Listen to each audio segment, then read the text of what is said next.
सबसे पहले मसूरी के समस्त छात्र छात्राओं को बहुत बहुत बधाई शुभकामनाएं देता हूं कि आज आप लोगों से डर के और आपने जो मुझे अध्यक्ष बनाया उससे डर के आज नगर पालिका मसूरी ने मसूरी के एकमात्र डिग्री कॉलेज एमपीजी कॉलेज का प्रांतीकरण का प्रस्ताव नगर पालिका में पास किया।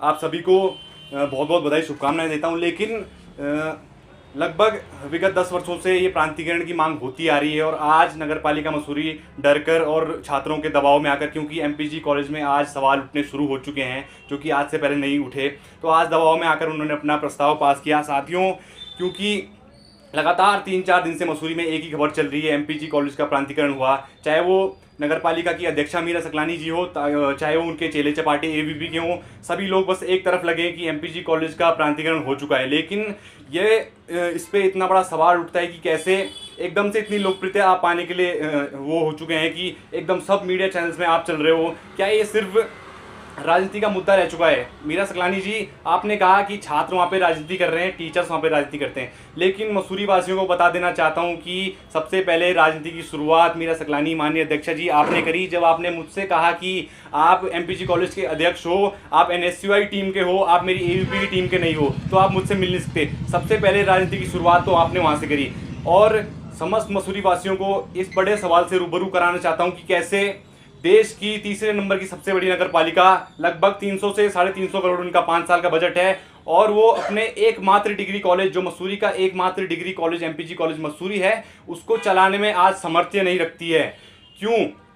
आज मसूरी की व्यवस्था, चाहे वो एजुकेशन की व्यवस्था हो, चाहे वो किसी भी चीज़ की व्यवस्था हो, इतनी जर्जर हालत में है। साथियों, जब 1.5 साल से एबीपी लगातार लगभग 50 ज्ञापन वो अपनी माननीय अध्यक्षा जी को दे चुकी हैं, क्योंकि वो उनकी ही हैं, वो खुद बोलते हैं हमारी मीरा सकलानी, और मीरा सकलानी जी भी बोलती हैं कि तुम मेरी टीम के नहीं हो। लगभग 50 ज्ञापन एबीपी जो छात्र संगठन है वो नगर पालिका को दे चुकी है, लेकिन 1.5 साल से वहाँ पर पत्ता तक नहीं हिला। एबीपी ने पानी ना होने का ज्ञापन दिया, एबीपी ने गेट के सौंदर्यकरण का ज्ञापन दिया, एबीपी ने टॉयलेट्स खुलाने का ज्ञापन दिया, कुछ नहीं हुआ। लेकिन आज जब एमपीजी कॉलेज में प्रवेश राणा द्वारा और समस्त छात्रों द्वारा आवाज उठने लगी तो दबाव में आकर उन्होंने ये सब किया।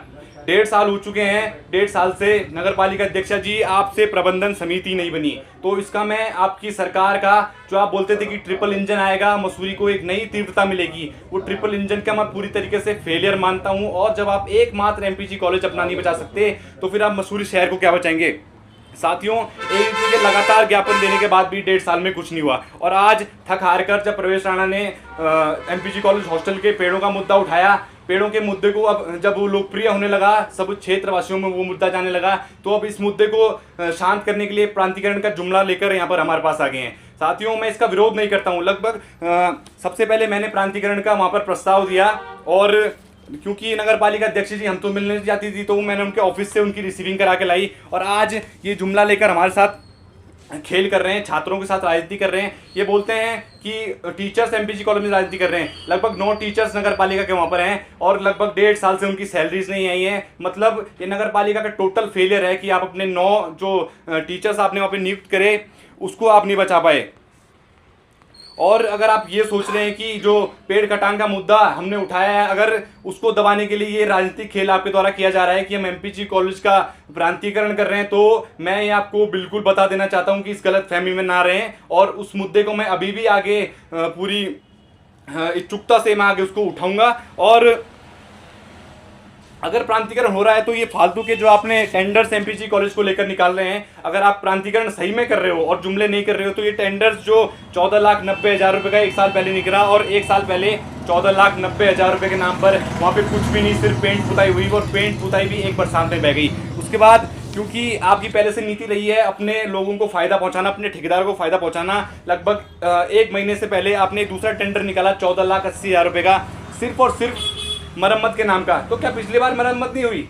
इस बार ही क्यों आप मरम्मत के नाम पे अपने ठेकेदारों को फायदा पहुंचाने की कोशिश कर रहे हैं? मैं इस टेंडर का भी पूरी तरीके से विरोध करता हूं। और साथियों, मसूरी वासियों, आपको बता दूं कि इन्होंने तमाम ऐसे जुमले, क्योंकि अब 2027 का टाइम है और ये 2027 की अपनी जो इनकी तैयारी चल रही है, इसके लिए एक एमपीजी कॉलेज का जुमला तैयार कर रहे हैं। साथियों, पहले भी जब ये चुनाव जीते, माननीय अध्यक्षा जी आपने हमारे सामने कुछ जुमले रखे कि सेंट मैरीज अस्पताल जो है मैं उसको बनाऊंगी, लेकिन आज तक वो खंडर पड़ा हुआ है, वो सरकार की झोली में जाके वो फाइल आज बिल्कुल ठंडी पड़ी हुई है। और अगर ये प्रांतीकरण भी असल में जुमला नहीं है। तो ये सब मसूरी में आप हल्ला ना करें कि हमने प्रांतीकरण कर दिया, ये कर दिया। आप अब राज्य सरकार के ऊपर अपना दबाव बनाएं कि ये प्रांतीकरण करें।